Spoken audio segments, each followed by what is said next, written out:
নমস্কার বন্ধুরা, আমাদের নতুন সদস্যকে আনতে যাওয়ার গল্পের এটা সেকেন্ড পর্ব। আগের ভিডিওটা অনেকটা লম্বা হয়ে যাওয়ায় আমাদের দুটো ভাগে এই ভিডিওটা করতে হয়েছে। মারুতি প্রিমিয়ারের চন্দন ভাইকে টাটা জানিয়ে আমরা বেরিয়ে গেলাম আমডাঙার উদ্দেশ্যে। গাড়িকে একেবারে পুজো দিয়ে তারপর বাড়িতে ঢুকবো, কারণ এই পুজো দেওয়াটা একবার যদি বাড়িতে ঢুকে যাই না, ভীষণ আটকে যাওয়ার একটা সম্ভাবনা থাকে। তো একেবারে পুজোটা দিয়ে গেলে আমরা আবার নতুন করে যেখানে খুশি যেতে পারবো। গাড়িটা শুধু নেওয়াই হলো আজকে। গাড়ির সিট কভার, অনেক কিছু ডেকোরেশনের ব্যাপার আছে যেগুলো হোল্ডিং হয়ে রইল, সেগুলো পরে করব, আগে পুজোটা সেরে নিই। কারণ এখন ডেকোরেশনের দিকে দেখতে গেলে আমাদের অনেকটা টাইম নষ্ট হয়ে যেত। তো আমরা চাইছি আমডাঙার বেলাবেলির পুজোটা দিয়ে সন্ধ্যের মধ্যে বাড়িতে ঢুকে যাওয়ার ইচ্ছা আছে। তাহলে এগোনো যাক এখন আমডাঙার দিকে। যেতে যেতে আমডাঙার কিছু তথ্য না জানালেই নয়, তাই জানিয়ে রাখি, এই মন্দিরটি কিন্তু 450 বছর পুরনো ইতিহাসী, ইতিহাস বিখ্যাত মন্দির। মহারাজ মানসিংহের দ্বারা নির্মিত এই মন্দির সম্রাট আকবরের সময়কাল থেকে পূজিত হয়ে আসছে। 1561 সালে এই মন্দির স্থাপনা করেন মহারাজ মানসিংহ। মুঘল সম্রাট আকবর মুঘল সম্রাটদের মধ্যে সবথেকে শক্তিশালী ব্যক্তিত্ব ছিলেন, কিন্তু তাকেও আমাদের মহারাজ প্রতাপাদিত্যের কাছে তিনবার পরাজিত হতে হয়েছিল। এবং তার কারণ সম্রাট জানতে পারেন যে রাজা প্রতাপাদিত্য মা যশেশ্বরী মন্দিরে মায়ের কাছে পুজো দিয়ে তারপরে যুদ্ধে যেতেন, এবং সেই কারণে মুঘল সম্রাট হেরে যেতেন। তো এটা জানতে পেরে সম্রাটের আদেশে রাজা মানসিংহ সর্বোপরি সবার আগে মা যশেশ্বরী মন্দির থেকে মায়ের মূর্তি উধাও করে দেন।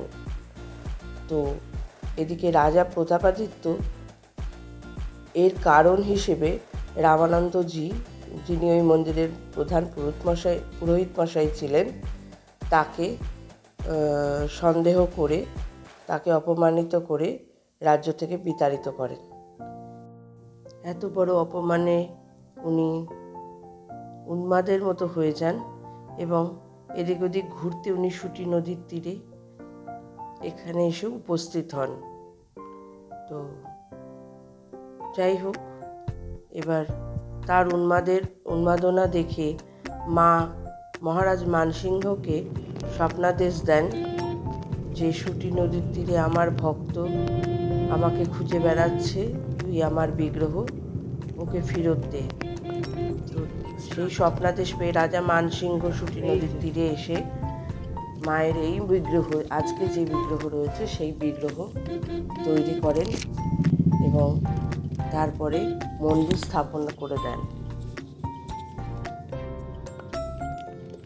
মা আমডাঙার মন্দির প্রচণ্ড জাগ্রত। দূর দূর থেকে ভক্তরা আসে তাদের মনস্কামনা পূরণের জন্য মানত করে, এবং মায়ের দিকে তাকালেই মায়ের যে মা কালীর সবাই ভাবে যে উগ্ররূপ, কিন্তু সেটা নয়। এখানে করুণাময়ী কালী একদমই শান্ত রূপে বিরাজিত, এবং এখানে পুজো দেওয়া, তারপর শুভ কাজ, সব রকমের শুভ কাজ যখন খুশি এসে সবাই করতে পারে। এর কোনো বিধিনিষেধ নেই যে এই টাইমেই আসতে হবে, ওই টাইমেই আসতে হবে, নেই।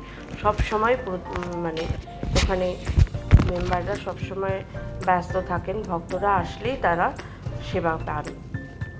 কথিত আছে মহারাজ কৃষ্ণচন্দ্র রায়ের মনস্কামনা পূরণের জন্য তিনি এই মন্দিরের মাকে 365 বিঘা জমি দান করেছিলেন, এবং সেই জমিটির ওপরই মন্দিরটা সেই সময়ই বোধহয় পলাশীর যুদ্ধের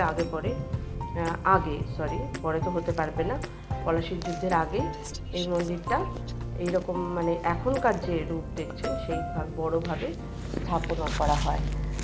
আর এই টেটগুলো কিন্তু খুবই রিসেন্ট করা হয়েছে। আমরা 10-15 বছর আগেও যখন আসতাম তখন কিন্তু এই গেটগুলো আমি দেখিনি। প্রচুর বড়, শুধু আম বাগান নয়, আম বাগান, বট, অশ্বত্থ, বড় বড় গাছ, আম বাগান, আম গাছ প্রচুর আছে, প্রচুর। তার সঙ্গে বট, অশ্বত্থ সব আছে।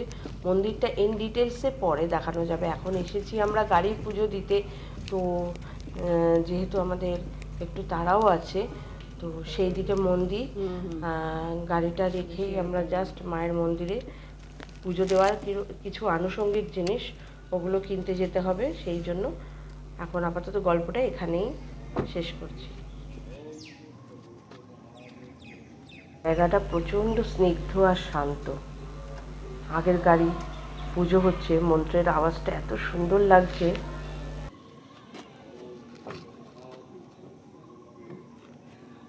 মন্দিরে বোধহয় কারোর বিয়ে হলো, টোপর টোপর নিয়ে সবাই ফিরছে।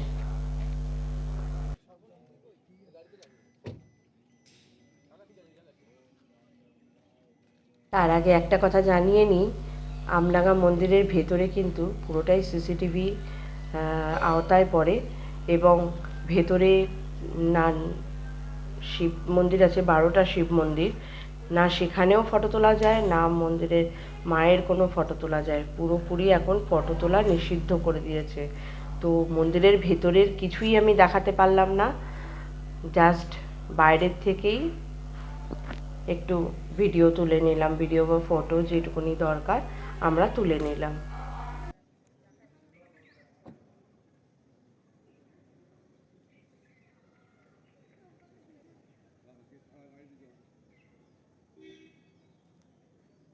মন্দিরে কিছু কিছু ব্যবস্থা খুবই ভালো করেছে, যেমন সিসিটিভির ব্যবস্থা। আর এখন দেখছি নতুন এই জুতো খুলে রাখার একটা জায়গা করেছে, সেখানে একজন ভদ্রলোক কন্টিনিউয়াস বসে আছে, মানে জুতো জমা। এখানে কিন্তু বিনা পয়সায় জুতো পাহারা দেওয়া হয়। হ্যাঁ, এখানে কোনো পয়সা লাগে না জুতো খুলে যাওয়ার জায়গাটায়। আর যেহেতু সন্ধে হয়ে এসছে, তার মানে পুলিশ প্রোটেকশনের ব্যবস্থাও শুরু হয়ে গেছে, এবং ওনারা ঢুকলেন।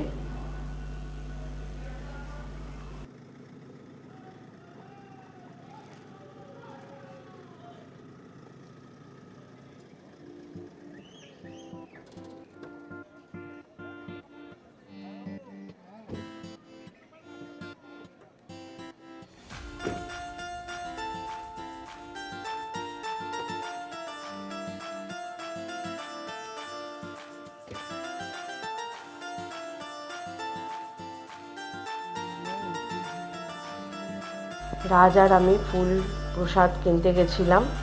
যেতে গিয়ে দেখি পাশেই একটা খেলার মাঠ আছে, সেখানে গ্রামের বাচ্চারা সব বিকালবেলা ক্রিকেট খেলছে।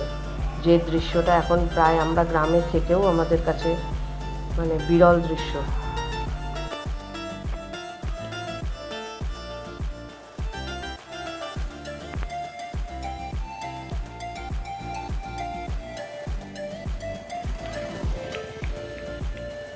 নে নে নে মালাটা নে।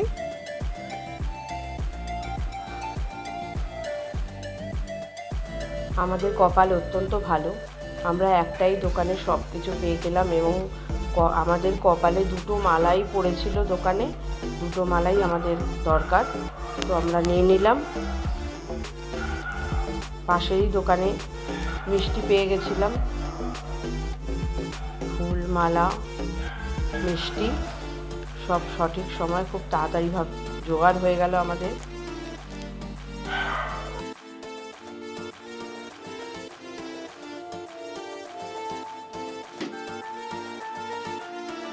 সবার আগে আমরা মায়ের মন্দিরে গিয়ে পুজোটা দিয়ে আসলাম। তারপরে নিচে এসে রাজে বাবা ফুলমালা দিয়ে গাড়িটাকে সাজিয়ে কয়েকটা ফটো তুলে নিলেন, এবং ধূপ, মোমবাতি, তারপরে ফল প্রসাদ সব নিয়ে ওয়েট করতে বললেন আমাদের। পুরোহিতমশাই এসে ওই আগে যে লাইনে আছে গাড়িটি, ওনার পুজো দিচ্ছেন, ওনাদের পরে আমাদের গাড়ির পুজো হবে।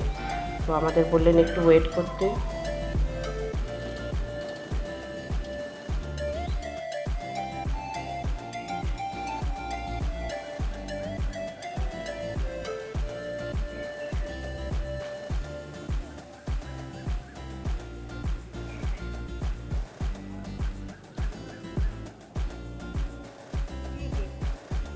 ও ঠিক জানে এখানে পুজো হবে, এবার প্রসাদ দেবে।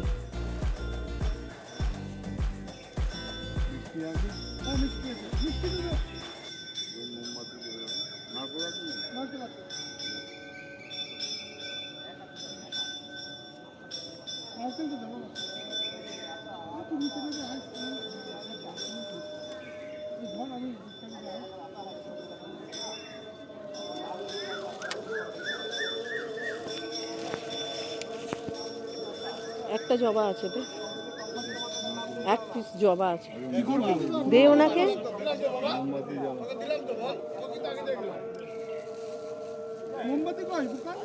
মোমবাতি তো ওখানে প্যাকেটে উনি নিয়ে নিয়েছেন উপরে। ধূপ দিয়ে দাও।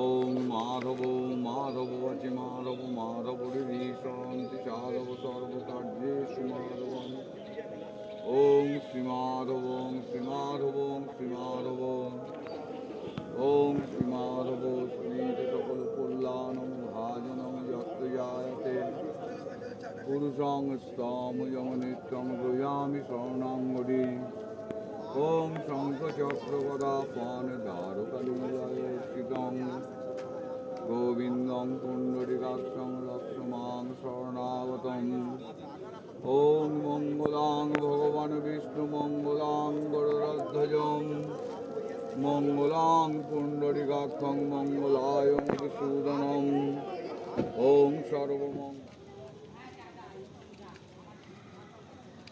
মালাটা এখান দিয়ে গলিয়ে দেয়, গলিয়ে ওপর দিকে দিয়ে দেয়। 100 টাকা আছে তখন।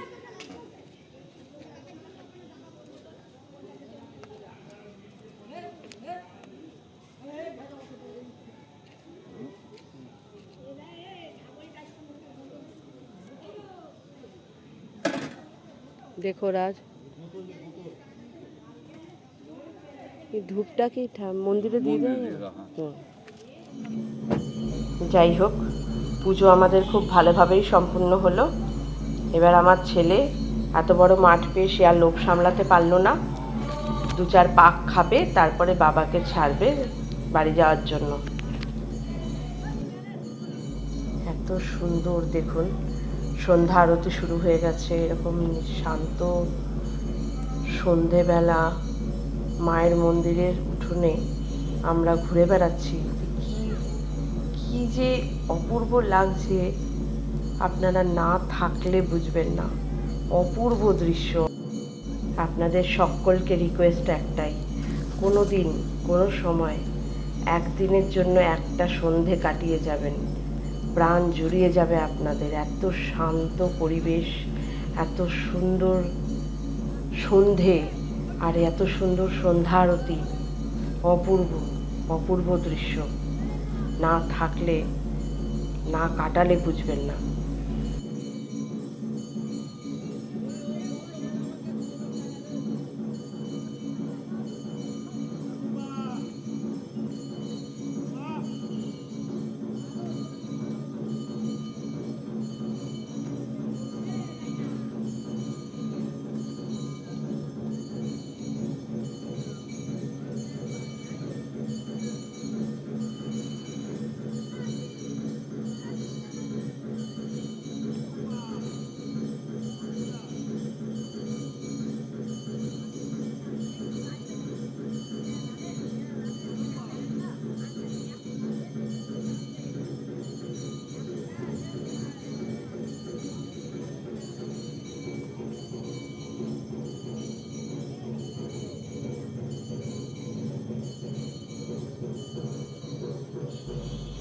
কুকুরগুলো এত ভালো, যতক্ষণ মন্দিরের সামনে ছিলাম একটাও আওয়াজ করছিল না, শান্ত চুপচাপ। যেই অন্ধকারের দিকে যাচ্ছে তখন পেছন পেছন যাচ্ছে, যে বুঝতে চাইছে যে ওরা কেন ওই অন্ধকারের দিকে যাচ্ছে, নিশ্চয়ই কোনো বদ মতলব আছে।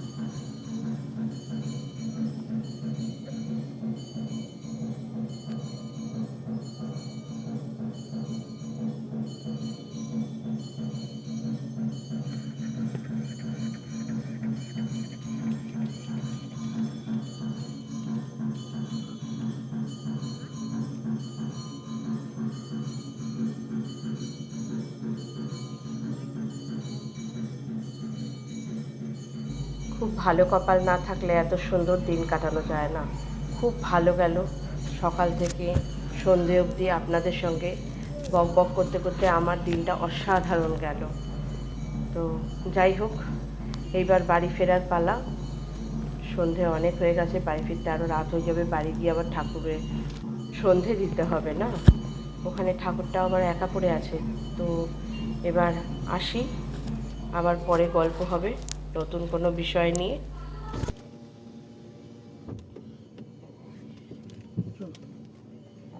লক করে দাও তোমার ফোন থেকে।